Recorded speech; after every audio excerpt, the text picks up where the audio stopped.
wonderful, wonderful things are happening in regard to the spreading of the truth of a God who keeps His promises. This, folks, let me say this. Preaching the truth of covenant eschatology is the way we glorify our God, the way that we glorify our Savior, Jesus Christ.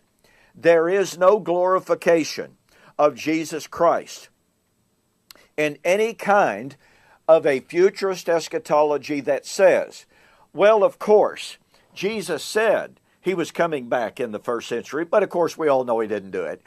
There is no glory for Christ.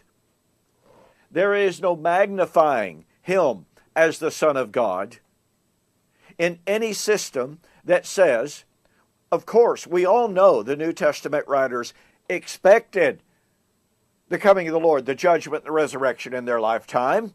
They taught that it was very near, but we all know it didn't happen. I'm sorry, folks. That does not glorify our God. That does not glorify Jesus Christ as the Son of God. Jesus Himself said, "Do not believe me for my word's sake. Believe me for my works' sake. If I do not do the works which the Father has given me to do not believe me." So, with all due respect to all of the futurist views that are believed by some wonderful, God-fearing, Christ-loving people, anytime we take a position that denies that Jesus kept His word when He said He was going to keep it, does not gender faith, and it does not glorify Him. The message that we are proclaiming is the view that truly reveals who Jesus is. He is King of Kings and Lord of Lords. Now, I'm sharing with you the background, the prophetic source of Paul's resurrection doctrine in 1 Corinthians 15. Paul said the resurrection, when mortal would put on immortality, the corruptible would put on incorruptibility, then shall be brought to pass the saying, death is swallowed up in victory. Well, that's directly from Isaiah chapter 25 and verse 8. Now, I've got to share with you this morning something that you've heard me say over and over again. But as they say, repetition is the mother of learning. What I want to press upon your mind this morning is that Isaiah chapter 25 posits the resurrection absolutely, definitively, and undeniably as the fulfillment of God's Old Covenant promises made to Old Covenant Israel after the flesh. And what that means is, if you have an eschatology that is not focused on the fulfillment of God's Old Covenant promises made to Old Covenant Israel, then your eschatology is false. In numerous formal debates, I have asked both my amillennial and my reformed amillennial opponents, are your eschatological hopes based upon, taken from God's Old Covenant promises made to Old Covenant Israel? They have almost invariably said no. In two formal debates with Dr. David Hester, Amillennialist from the Churches of Christ, I pointed out that Dr. Hester said his eschatological hope was not the hope of Israel. Well, guess what? Paul said his eschatological hope was from Moses, the law, and the prophets. Acts 24:14 and following, Acts 26:21 and following, Acts 28:18 and following, and 1 Corinthians 15. With Dr. David Hester saying, well, no, my eschatological hope is not based upon Moses and the law and the prophets.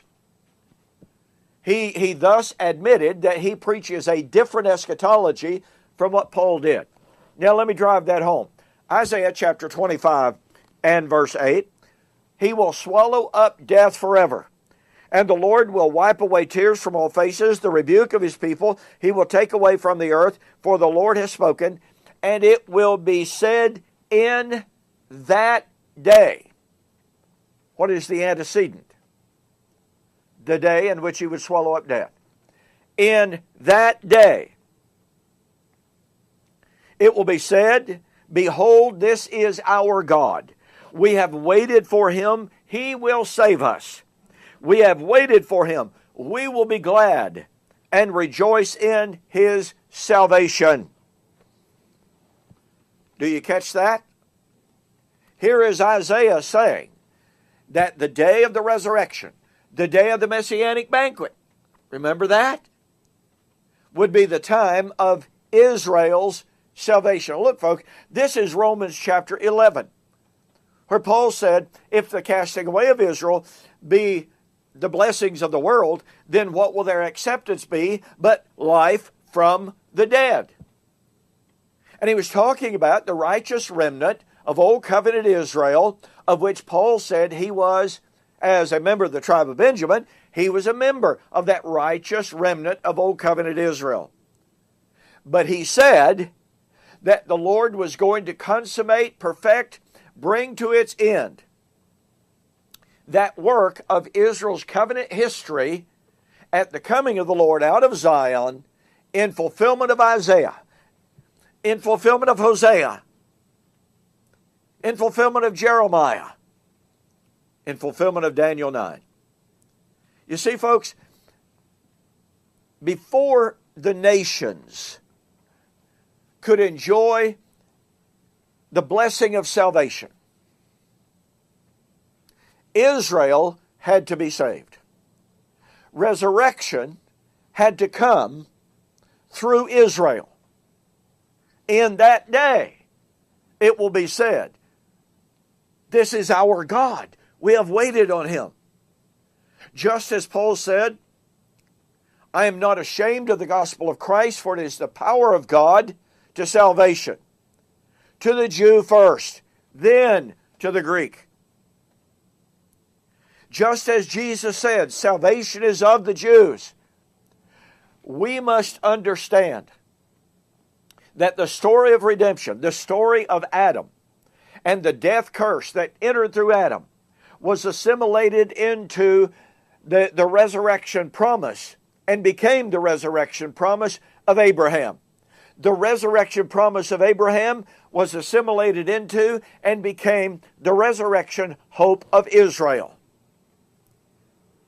And the New Testament teaching, as well as the Old Testament teaching, is that when God kept those promises that he posited within Israel's covenant promises, by means of the feast days, by means of the Sabbaths, by means of the overt promises and prophecies, just like Isaiah 25, when Israel's Old Covenant history came to an end, the Adamic resurrection promise would be fulfilled. That would mean the Abrahamic resurrection promise would be fulfilled.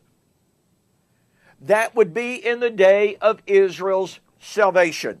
You do not have, you cannot have an eschatology, you cannot have a doctrine of resurrection that is divorced from God's Old Covenant promises made to Old Covenant Israel. And thus, when the Amillennialist says God was through with Israel at the cross, Paul said they're wrong. When the Dominionist says God was through with Israel at the cross, Paul says they were wrong. And when the premillennialist, although he admits that God was going to deal with Israel in the last days and bring about the kingdom promises, when they denied that that was taking place in the first century and that end, that consummation was near in the first century, Paul says they were wrong. Folks, when Paul said that the resurrection would be in fulfillment of Isaiah chapter 25, we absolutely must submit to his word that his doctrine of the resurrection is the doctrine and it is the elucidation of God's Old Covenant promises made to Old Covenant Israel to be fulfilled in and through and by Jesus Christ at the end of the Old Covenant age. This is a foundational doctrine. This is foundational to Paul's resurrection doctrine. Look, we've got a whole lot more from right here in Isaiah, the context of Paul's doctrine of the resurrection, the hope of Israel, and we will see you on the flip side.